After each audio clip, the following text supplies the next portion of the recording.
Okay guys, welcome back to the studio. Sorry for the awkward angle, just wanted to show you guys the setup here and how far back I actually am from the still life setup we did. So hopefully by now you guys have gathered at least 3 objects, something that is simple but interesting to you guys. Thinking about those geometric solids.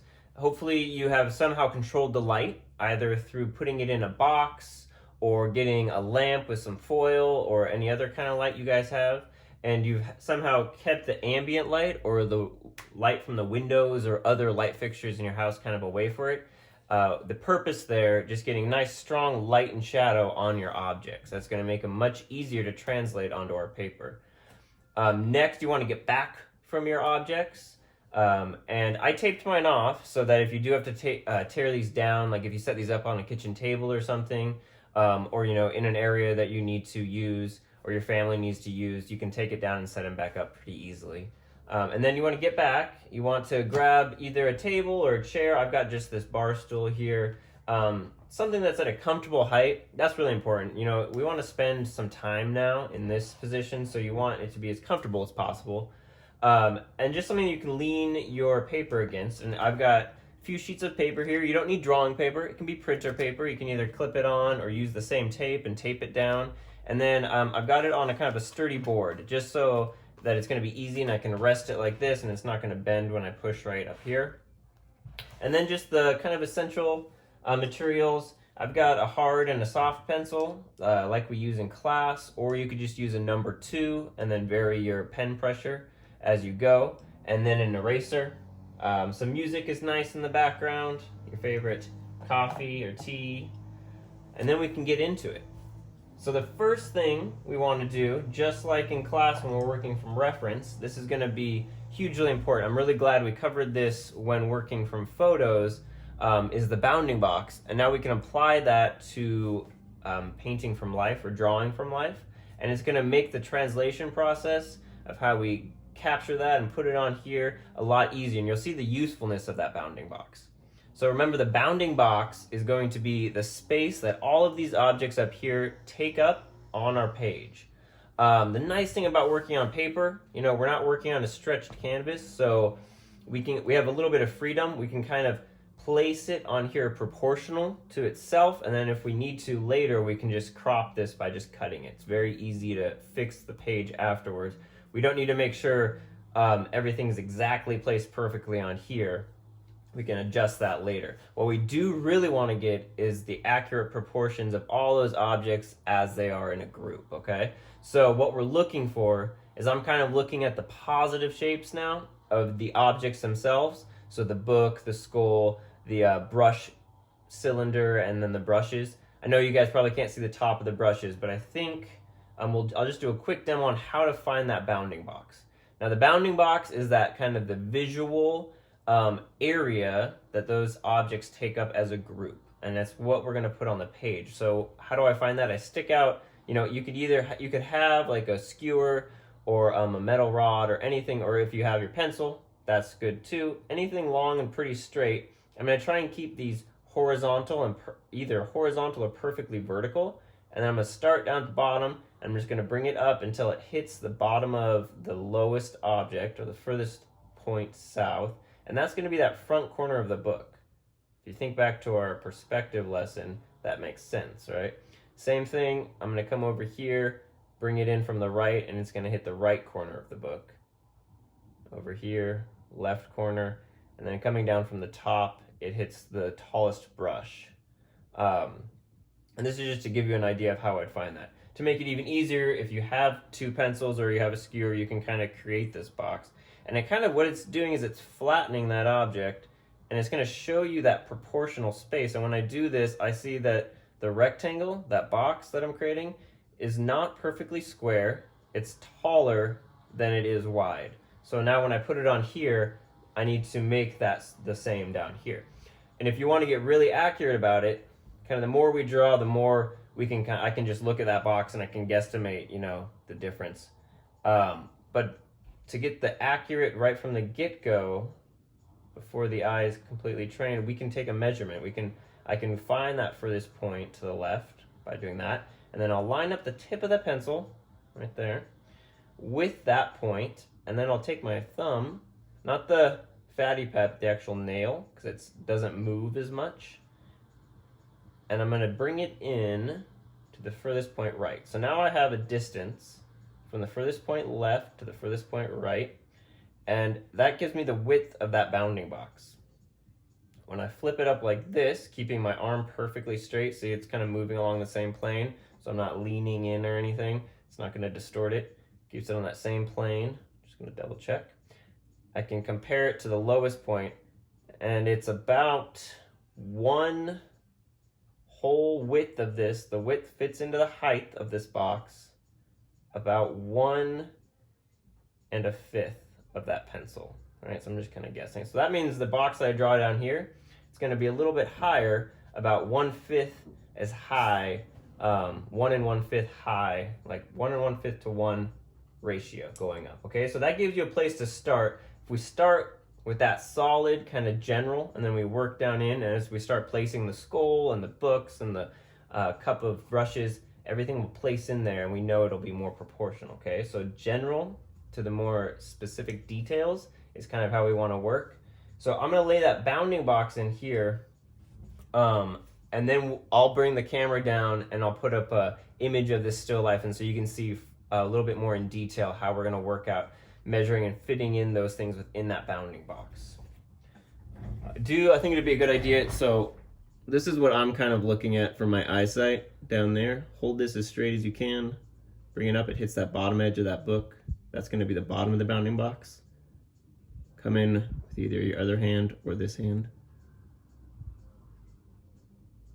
Find the right side. See, so that from this angle, that would be the bounding box. Same thing over here, this comes in to the left side. You can create a box that way. We're going to translate that box onto here. Just like in class, start with your light pencil. It's as much of a corrective process as anything, so we always want to start light before going too dark and bold. This is kind of just a placement, proportional placement on your page, right? So we don't want to commit too dark too soon. So this would be the bounding box at the top of where the brush is going to hit. And then going to just kind of, I think this will be a nice size for the page. Now based off that, I need the width to be about, less 1/5 of a pencil. So coming over here maybe.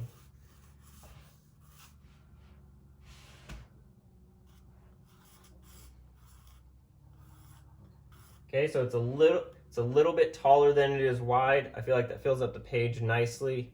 I know with the cast shadows streaming down to the left there that's going to fill in over here. But right now I'm just kind of thinking about the positive bounding box of those objects up there. Okay, I'm going to switch up the camera views for you guys so we can talk about horizontal and vertical plumb lines, and then move into some of the smaller bounding boxes, and then breaking up the light and shadow. Okay, so we've got our bounding box, and we've placed it on the page. We've got the correct proportion of height to width.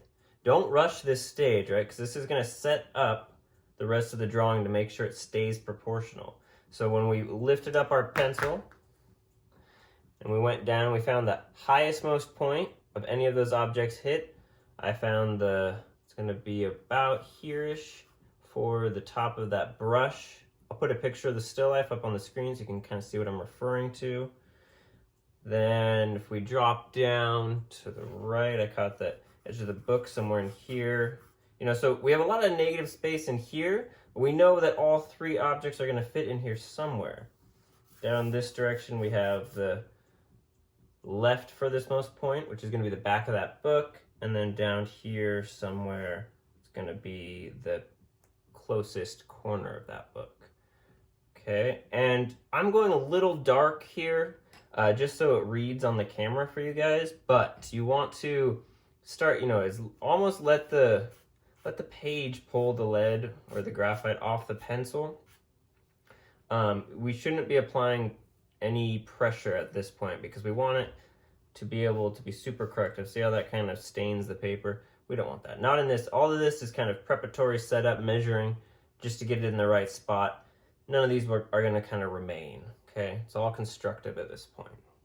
So that's kind of the biggest thing. And when you're placing this box on your page, especially if you're using a 8.5 by 11 sheet of paper, remember a couple sheets of paper for padding, fill up that page. You know, don't do a little tiny thumbnail sketch. We want to be able to allow ourselves enough room to get in there and put in the light and shadow shapes, the halftones. So we don't want to go too small. It'll not enough room for detail at that point.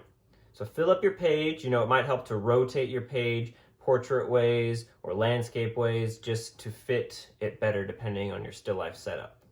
For me, it probably would have been better to go this way, but I think I might end up incorporating some of the background elements, like that black trim work back here, maybe like the edge of the board down here, and then I'll have like the shadow come off here. So I'll fill up my page, but the bounding box for the actual objects are going to sit right in here. And I filled it up, right? Okay, so we've got our pencil or eraser. Now let's look at, you know, getting closer to these accurate proportions of these individual objects. And we can do that through relating them to one another. And again, it's with your light pencil because we're just laying it in. We're taking our best guess. Beautiful part about a pencil is you take your guess, you measure, you check, you erase, you adjust. It's all about zooming or editing in and getting closer and closer to what we're going for. Okay, so you don't have to lay it down right the first time. That being said, we want to lay it down, you know, dynamically. So the quicker we move, drawing from the shoulder, going for those dynamic lines, that's going to give us nice straight lines, especially when we're drawing for our kind of cube objects or rectangular objects or more cylindrical objects. We want those nice straight dynamic lines. That'll all translate into when we get into our like quick sketches for iteration of kind of concept ideas. So if I know this is the general area, I can kind of go up to my still life now and I can look at, you know, where does that skull fit within that bounding box, right?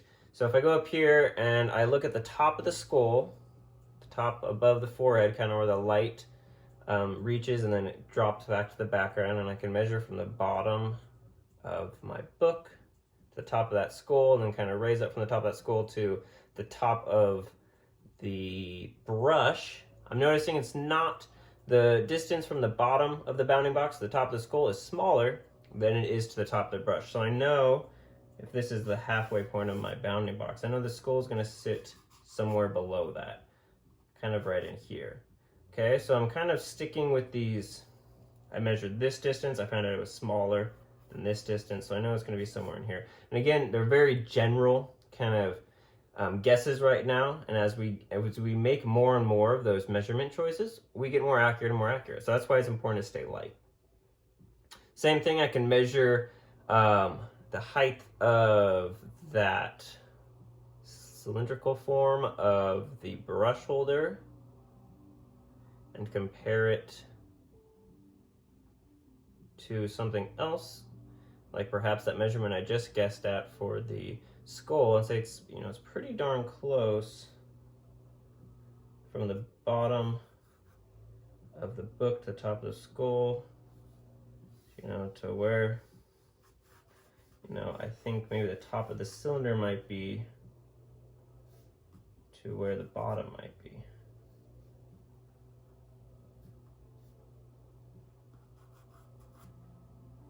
Okay, we're constantly making these comparative measurements.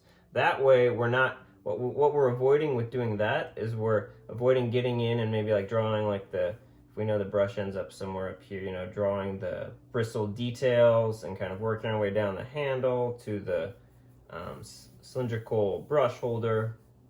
We're not working that way. We're working constructively and comparatively, making sure everything is relative to one another. That way, it's all proportional, and you don't get like areas of detail that aren't related to something else. So you can detail out the skull and then go, oh wait, I didn't leave enough room for the brush holder, okay? So we're constantly kind of comparing and relating. Now, you can see most of these things I'm just keeping horizontal. You can check your plumb lines. We can use those same horizontal and vertical plumb lines. So if I look, you know, the top of the skull, cuts across, and a plumb line is just, it gets its name from the vertical plumb line like a carpenter would use, dropping straight vertical to measure how straight down and up something is, and then if it leans to one side, it's not perfectly vertical. So we can do that by, either holding our pencil straight out or dangling it and checking. And we know from when I set up this still life that if we're guessing this is the top of the skull, and maybe the skull sits in here somewhere, that the edge of that brush holder doesn't fall on the right edge of that, right? So it's going to sit back in here a little bit more. So we know perfect vertical, and we can check that by holding this up there, and we see that the skull does overlap and it falls behind it. Okay, so that's where we can use like perfect verticals. We can do the same thing as you see I started to do it here. Perfect horizontal plumb line. For the top of the skull, notice that it's not cutting directly in half of that cylinder. It kind of cuts below the halfway mark of that cylinder. And you can see I'm using halves a lot. And that's just because it's something that the human eye is really good at measuring. It's easy for us to say, okay, that's distance equals this distance, so that's the halfway mark. And, that equals this. So that's the halfway mark, and the skull sits below that. So it's a way for me to quickly and very accurately kind of break up a scene.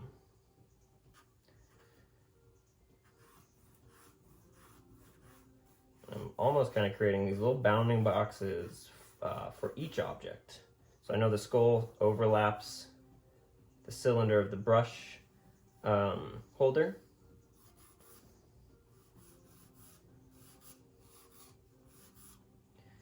Now I'm kind of eyeballing it because my eyes I've been doing this a while, but if you want to check the actual measurements of these things, you could, the more comparisons you make, the more accurate these things are going to be. And that's why you could take a whole day just like refining these proportions. Like if you want to check maybe the height of your skull compared to the width, compared to maybe the width of the cylinder. I'm looking up there, I'm noticing that the skull is wider. The angle I'm seeing it at, the 3/4 angle, is wider than the cylinder of the brush holder. So that matches up on my drawing. See how the skull is a little bit wider than the brush cylinder, so that's working perfectly. If I also measure up there, I'm noticing that the skull is wider than it is tall. So see, I made it almost square, so I might want to come in here and actually like shorten it up, but just so it's more wide than it is tall. And that's what I keep saying about the guess. Take your best guess. Throw something down there really lightly, really loosely. Then come in here and refine it. Do those measurements, check. I think it's a great way to start to self-correct and to train your eye. You'll get really bored really quickly if you're constantly measuring, but if you just throw down something, take your best guess, then measure and see like, oh, but you have to have that kind of resilience, come back to it, measure it, check it against something else, check it against itself, correct it, and then build off of what you're most confident with. So I'm kind of feeling really confident about this skull proportion right here, and I'm basing this off of that. Now, we know the book corner is somewhere down here, so I can drop another one of those vertical plumb lines and see where the corner of that book intersects with the skull.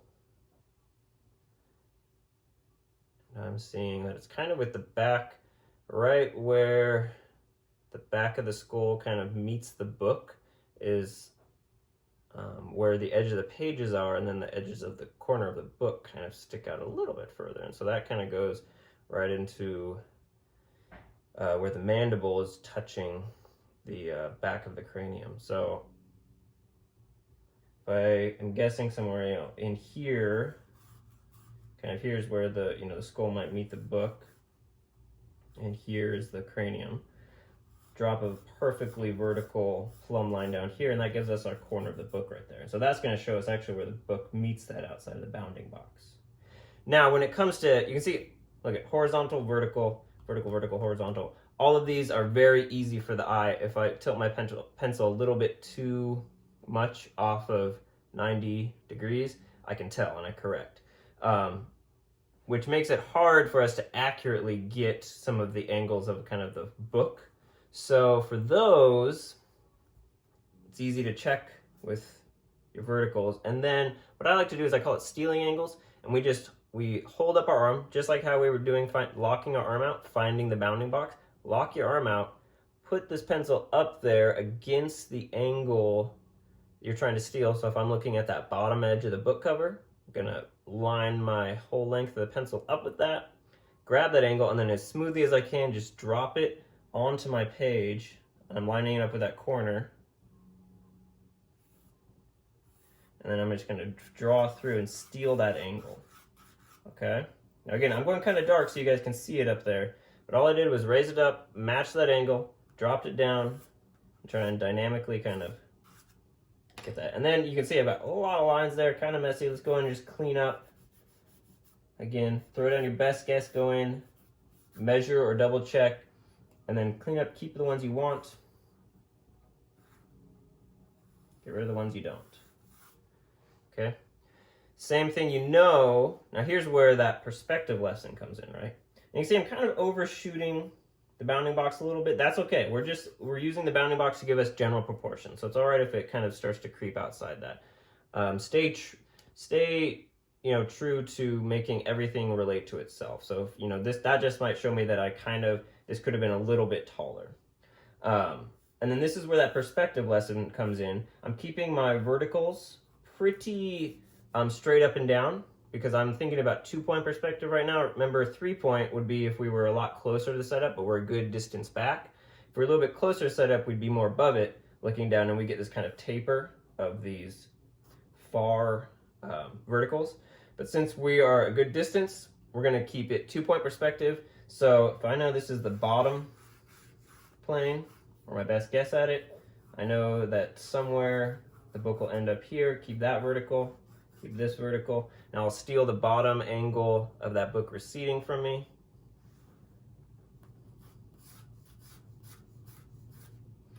Keep this vertical. And you see I'm drawing past. I don't know exactly where it ends, but then I can go back and try and steal that other angle and then place that as well.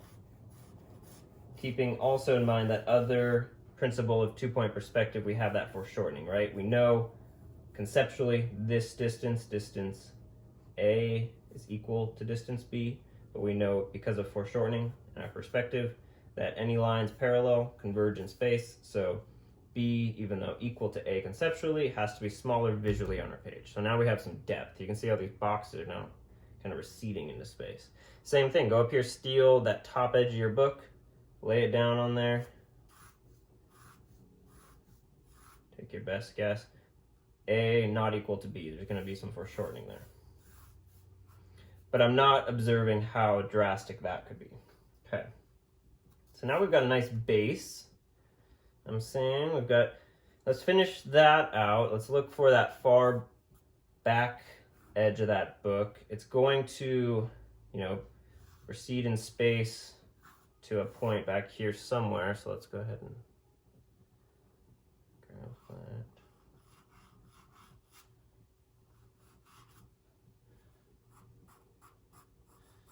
that. I kind of stole it, and then I'm going to correct it a little bit to make it visually fit. And as design sketchers, that's kind of your biggest, that's your kind of duty, I'd say, as a design sketcher, is to make these believable. Even if they're not perfect and they don't match, well, the reference you're drawing, or maybe kind of the idea in your head, make sure that it looks good. It doesn't have to be 100% perfect, but it has to be believable so that we don't kind of distress the observer, and it pulls away from the overall idea you're going for, right? So it's more important that it looks right enough and that the observer is not questioning, like, hey, that doesn't look like a flat surface. See, now I overcorrected this, and I'm looking, and I'm seeing that this should actually go with my first thought right here. That feels more right. And I say feel because it is kind of an intuitive process of feeling this out. And for you as beginning artists, rely a little, since we are observing from nature, rely a little bit more on that, and then place how it feels. And then as your eye kind of tunes itself, those feelings become more trustworthy, I think. So now we have, so you have constructed this geometric solid. It's definitely not as detailed, right? I haven't drawn all the pages and like the sticky notes and stuff. We would go in here later and maybe add kind of the depth of those pages, throw this into shadow, maybe add somewhere in here the line of the kind of color change. But I've constructed proportional to these other things and in perspective what that cube or that simplified object of the book. And remember, the pages are even going to sit a little bit further in here. So those are all details we get to in a little bit, but we've got this foundations are strong. Now looking back at the skull, so I'm going to tilt this up so I can get a better view. I'm doing this for your guys' benefit, but you want to keep it, remember, perpendicular to view so you don't get distorted. Like this is looking a little wide now that I have it up at a correct angle. So make sure to keep it at a good angle to you. So it's kind of like me drawing on the whiteboard. It's not going to be perfect, so I can have it to stand to the side a little bit. Taking a general guess at where that division of light and shadow are up on that cylinder. And then to keep it proportional, think back to our geometric construction here. So think about that symmetry axis. We chose the simple objects for a reason, right? So they're all built around a symmetry axis. We go to do our ellipse. It's going to be, we want to make sure these are equal distance. And then you're going to ghost it a few times. I'm thinking, feels right. I'm thinking, ghost it a few times. We're looking at a slight downward angle into that cylinder. And remember, we're drawing all the way through, so I'm trying to hit the far edge here, far edge here. It's turning down, down, down, down, down, down. When it hits that center symmetry axis, it's starting to bend back up. And then when you hit that point, it's wrapping back around. And the tallest point should be the furthest point away from you. The lowest point of that ellipse should be the closest to you, all built around the symmetry axis. And I just ghosted a few times before laying my pencil down.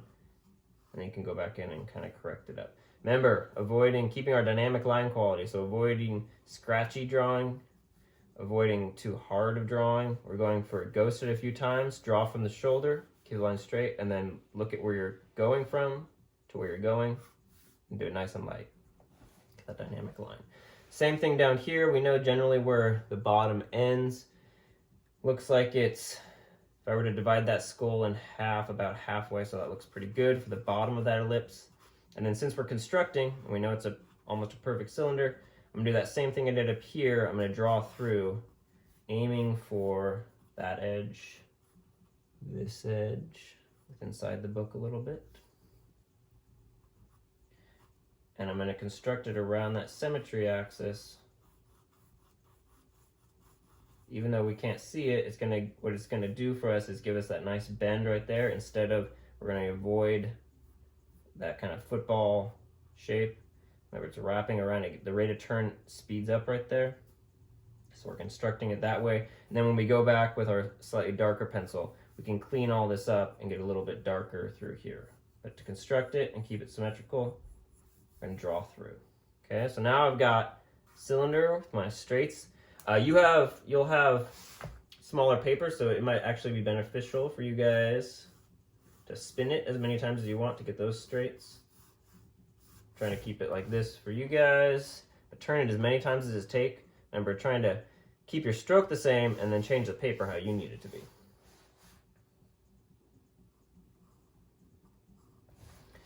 Okay, so I've got the cylinder constructed, got the top and bottom.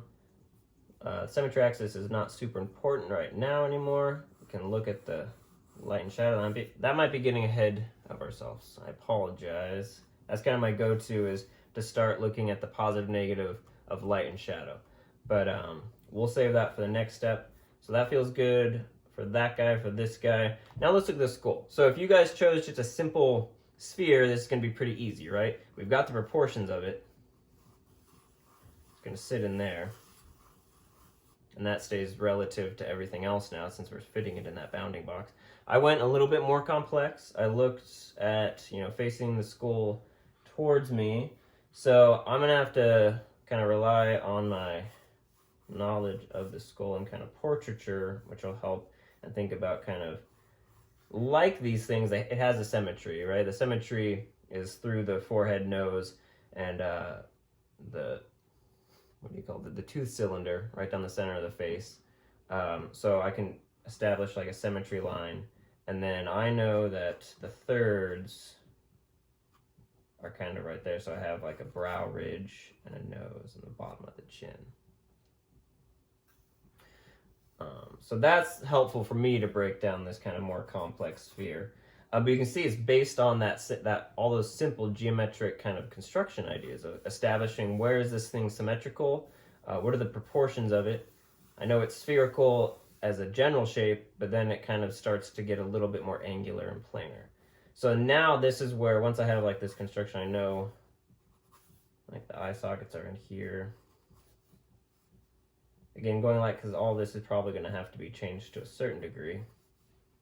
Now it's getting a little complex, so I might want to start relying on the light and shadow for the rest of this guy to help get more accurate proportions. So looking at where that light of the forehead is bumped up against the shadow shape of the rest of that skull. We said the back of the cranium was here. Remember, we took that for there. So all about relating. We said the top of it was about there. The bottom, if I drop another horizontal plumb line of the chin, cuts below here somewhere. So look at that, beautiful. Works out perfectly. Simplifying, we can see kind of the curve of the teeth, just trying to see where that cuts into that eye socket. But this is why I kind of urged you guys to go pretty simple, because we're really working on the proportions and the construction. This is going to get into a little bit of detail work here.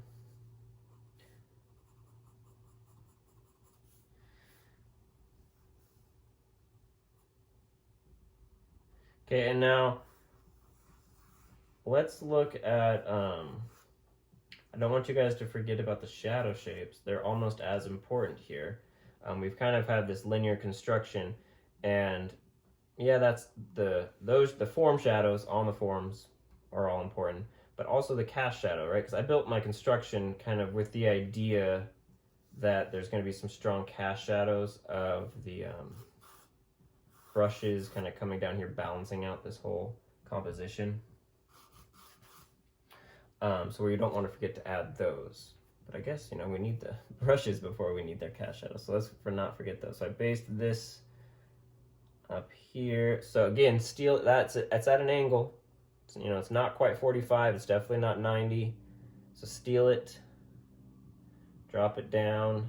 It's going to rest kind of inside the brush holder. Check, double check. Turn my page. That would be the symmetry axis of that tallest brush. Here's a really cool, you can check where does a vertical plumb line drop down? It actually drops down right on top of the skull. So look at that, beautiful right there. Perfect. Now these other smaller guys, that middle one is almost vertical, right to the right of the shadow on there. And then that far little guy kind of comes down, and there's a little, I don't know if that's tape or paint on there, but it kind of intersects right with that.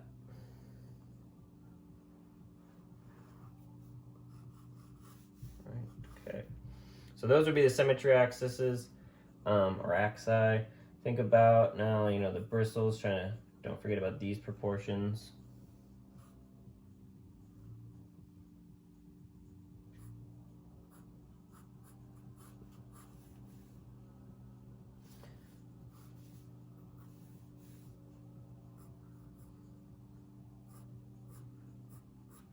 They definitely have, once we get into like the detail of it, it has more of a ovoid belly to it, where it kind of swells and then tapers.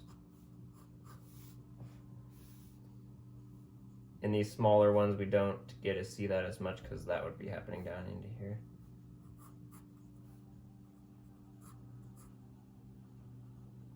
This guy does get a little, you know, he's turned sideways, so actually we get this kind of really thin, and then it's getting wider as it's going into the handle. Okay, so now we have the objects that are actually casting those shadows. They're going to be coming down in this direction.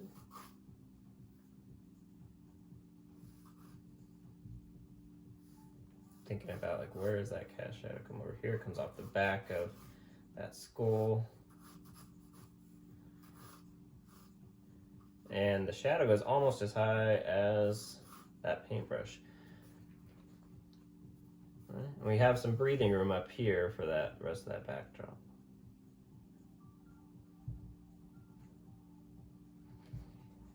Okay.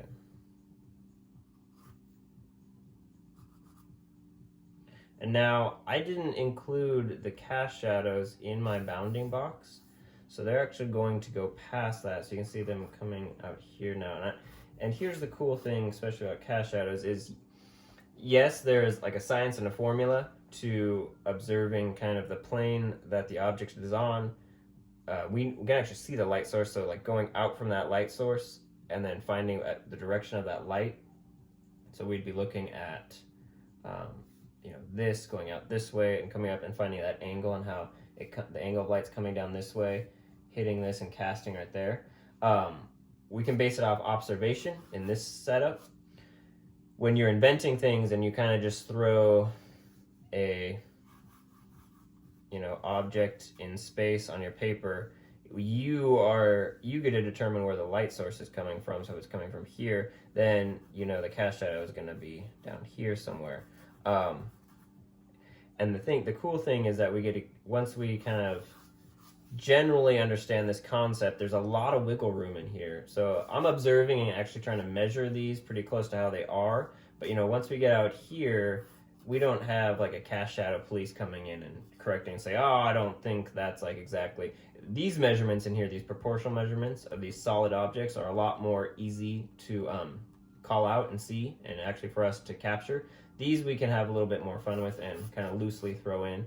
The other reason why that is because as the cast shadow moves away or is further back, like the cast shadow of this is getting caught on that back shadow box board, it's getting more diffused. You can see none of these edges are they're actually soft because so much ambient light just from other of the wavelengths of the light bulb and the windows and the light I'm using to light my paper right now are kind of filling those. And so they're kind of where we have the cast shadow kind of coming here, down here off the book. It's rather sharp because it's just leaving that object. It's just being cast by it.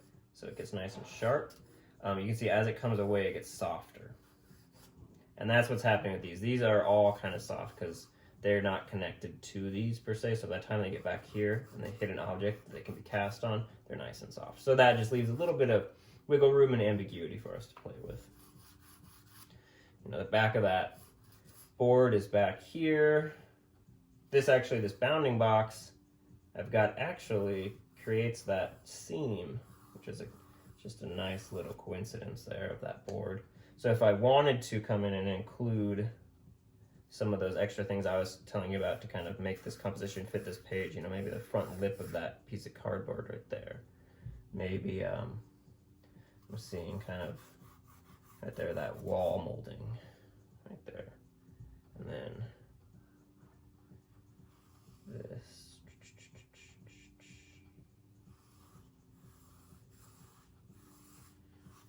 Edge of that board right there. Not necessary to draw those in.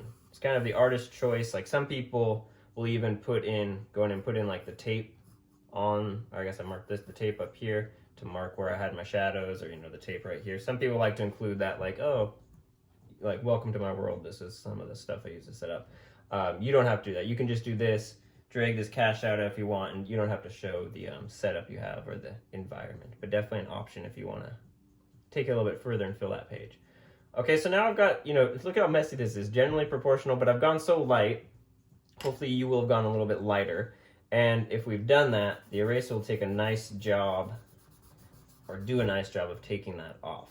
So I'm going to clean this up a little bit, then we'll come back and we'll go in with a little bit darker pencil and just clean up and go in and get some of the contour shapes of some of these objects a little bit cleaner, and then start to focus on some of those details.